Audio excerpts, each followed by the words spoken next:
নমস্কার, আমার নাম আরবি আজম। আমি একটি কবিতা বলবো। কবিতার নাম পারিব না, লিখেছেন কালীপ্রসন্ন ঘোষ।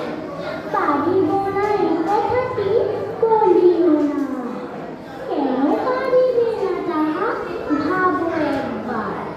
পাঁচজনে পারে যাহা, তুমিও পারিবে তাহা। পারো কি না পারো, করো যত না বার।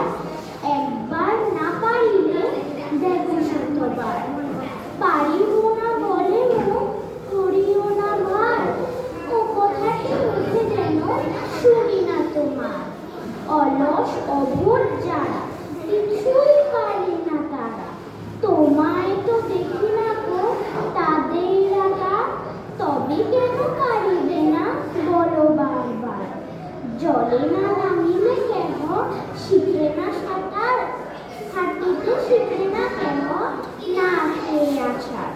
সাঁতার শিখিতে হলে আগে তবে নামো জলে, আছাড়ে পড়িয়া মেলা হাঁটো বারবার। পারিব বলিয়া সুখে হও অবসান। নমস্কার।